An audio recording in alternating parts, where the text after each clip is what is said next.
Did you hear that? It's CES. It can't be stopped. Yeah! Totally did that just for keys, by the way. Killed it.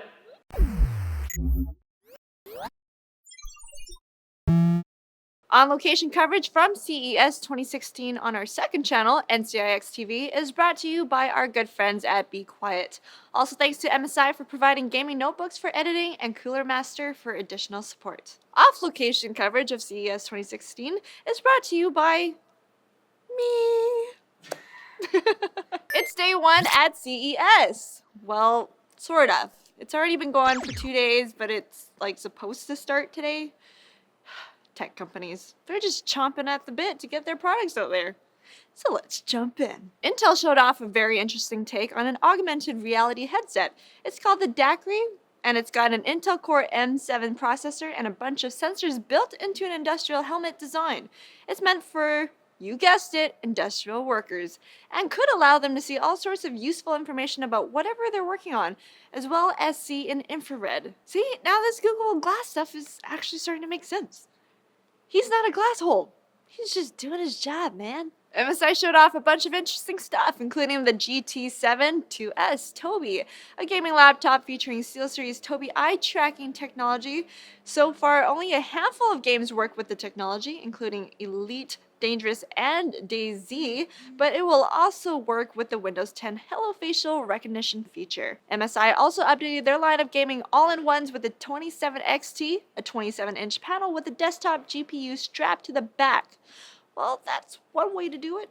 Now, the MSI Vortex is something new. It's a compact gaming PC with a circular design reminiscent of the Mac Pro, but this one has two custom GTX 980s in SLI. It's still a trash can, but it's the fanciest trash can you've ever seen.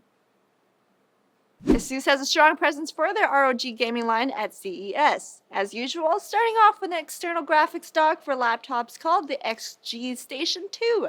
If that's not enough, they've got the GT51 gaming desktop, a custom gaming PC with configurable internals, and a totally wicked cool LED intake turbine thing on the front. Asus also showed off 24 and 28-inch 4K additions to their MG series of monitors, Maximus 8 Formula motherboards with LEDs and built-in water cooling, which we've already mentioned on Netlinked, along with the B150L, a Skylake mini ITX board, also with LEDs and Wi-Fi. There's also the 970 Pro gaming motherboard for AMD processors, which actually supports NVIDIA cards in SLI, a rare feature for AMD boards. Along with their gaming goodies, Asus also debuted their first portable monitor designed to run entirely via USB Type-C, called the MB169C+. Catchy. A 34-inch curved monitor with wireless charging built in, and a 27-inch flat monitor, both with IPS screens, and the ZenBeam USB pocket projector also made an appearance. EVGA stepped out of their comfort zone and announced a gaming laptop, the SC17, a 17-inch model with a thin design, Skylake i7 6820HK, GTX 980M, USB Type-C, and 4K display. Well, we're gonna have to get ourselves a sample keys so we can play around with that. Oh yeah. Yeah, I think so. EVGA is also getting more into water cooling with their QRC and QRG, that stands for Quick Release CPU and GPU, system of water cooling connectors and water blocks. The GTX 980 VR is a custom version of the GPU which comes with an extra HDMI port and accompanying front-facing panel for your gaming case. Speaking of cases, EVGA was showing off a new unnamed model, which we'll hopefully get some more details on later. Samsung announced some smart appliances meant to work with your smartphone, but what's more interesting is their Tab Pro S, a Surface Pro competitor that unfortunately took a cue from Apple's MacBook and added only one USB Type-C port. Sigh. We've already reported on Samsung's new Book 9 series of super thin laptops, but they were there too, along with the super cool wireless ring controllers meant for the Gear VR. Turns out that what Razer was teasing was a new, less expensive version of their Blade gaming laptop, called the Razer Blade Stealth. along with the Razer core, an external graphics dock that doesn't require a reboot when connecting and disconnecting. And finally, Cooler Master released another version of their Master Case series called the Maker 5. This model is still super modular, but comes with a USB 3.1 Type-C port, built-in LED and fan controls, and magnetic front and top panels instead of clip-in ones. Cooler Master also presented the Master Air Maker 8, a CPU cooler that uses the 3D vapor chamber cooling technology that they showed off at CES last year. It also has customizable faceplates that you can 3D print. And lastly, the Master Watt Maker is a 12,000 watt 80 plus titanium fully modular power supply with an accompanying smartphone app to monitor your system. Jeez, so much big news. I think it's time for some small talk. Oculus pre-orders are up, but some people aren't happy with this price of $600 US. The headsets will ship in March. If you didn't notice, Main Gear, Origin, and Velocity Micro all released branded all-in-one gaming PCs, all clearly made by the same OEM. Are these the new hoverboards?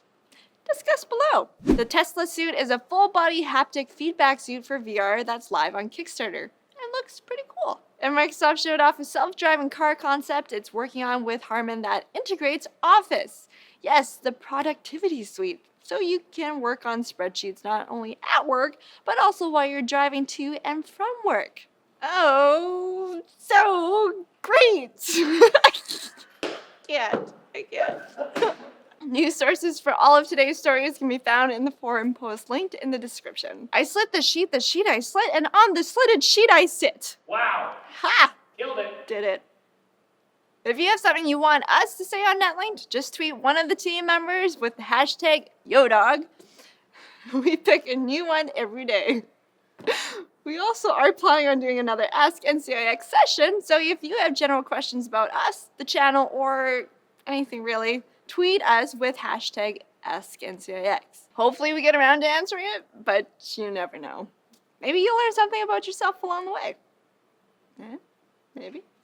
Alright, that's it for NetLink Daily, guys. Thanks for watching. Click here to watch more videos. Follow us on social media over here. And don't forget to like and subscribe for more videos like this from NCIX. Also, click here to subscribe to our second channel, NCIX TV, where Anthony and Julia are uploading their adventures at CES.